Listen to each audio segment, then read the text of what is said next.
On behalf of the National Forum of the BJP, we would like to say with full sense of responsibility that after being rebuffed by the people of India,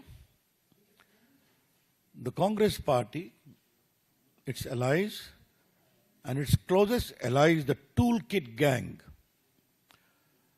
have conspired together to usher in economic anarchy and instability in India. देश में आर्थिक अराजकता और आर्थिक अस्थिरता स्वाभाविक है. Hindenburg is again at the same game. ये रिपोर्ट शनिवार को रिलीज होती है, रविवार को हल्ला मचता है ताकि सोमवार को पूरे कैपिटल मार्केट को अस्थिर कर दिया जाए. थोड़ा इसके बैकग्राउंड को समझना जरूरी है. भारत की अर्थव्यवस्था बहुत तेज गति से बढ़ रही है, इस पर चर्चा हम लोग कर चुके हैं. क्या वर्ल्ड बैंक, क्या मूडीज, क्या अदर्स, सबों ने भारत की ग्रोथ रेट को बहुत अप्रिशिएट किया है. भारत में one of the highest global FII, FDI आए हैं. भारत में इंस्टीट्यूशनल इन्वेस्टर भी हैं, छोटे इन्वेस्टर भी हैं, जो अपने इन्वेस्टमेंट के रिटर्न से बहुत खुश हैं. India is a safe, stable and promising market in the shares as well. SEBI का काम क्या है? सेबी को उसकी कानूनी जिम्मेवारी है कि ये मार्केट ठीक चले. और जो मित्र इसको फॉलो करते हैं, आपको मालूम है कि सेबी एक्ट में सुनवाई का प्रावधान है.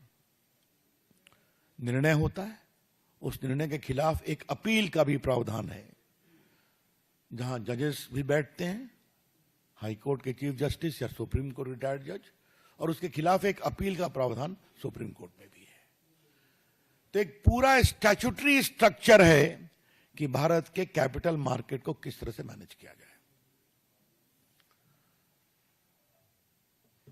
अब मैं एनार्की के कुछ उदाहरण आपको देना चाहता हूं. मैंने जानबूझ के जिम्मेवारी से इकोनॉमिक एनार्की के शब्दों का प्रयोग किया है.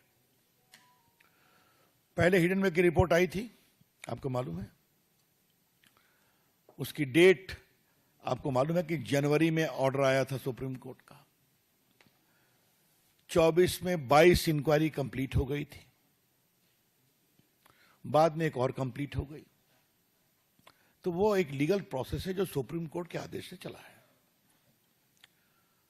अच्छा होता जो राजीव गांधी और कांग्रेस के लोग जेपीसी की बात करते हैं, बड़े वकीलों की फौज है उनके साथ, तो पेश हो जाते उसी में, इंटरवेन करते उसमें. कुछ नहीं किया. उसके बाद हिंडनबर्ग को नोटिस दी जाती है जुलाई में कि आपने जो आरोप लगाया कानून के विरोध में, आप जवाब दीजिए.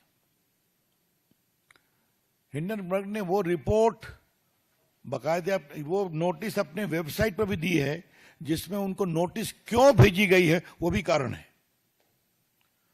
उसका जवाब देने की बजाय अब ये फ्रंट खोला गया है. मैं फिर रिपोर्ट कर रहा हूं कि जब हिंडनबर्ग के खिलाफ बाकायदे सेबी ने एक नोटिस किया जुलाई में, अपनी पूरी इंक्वायरी कंप्लीट करने के बाद, जो सुप्रीम कोर्ट के जुरिसडिक्शन में हुई थी, उनके आदेश के कारण हुई थी, तब अपने बचाव के पक्ष में कोई जवाब दिए बिना उन्होंने ये अटैक किया है, बेसलेस अटैक, जिसका जवाब एक ग्रुप ने दिया है, हमें कुछ नहीं कहना है. जिसका जवाब सेबी के चेयरपर्सन ने दिया, उनके परिवार ने दिया, हमें कुछ नहीं कहना है. जिसका जवाब सेबी ने भी दिया है.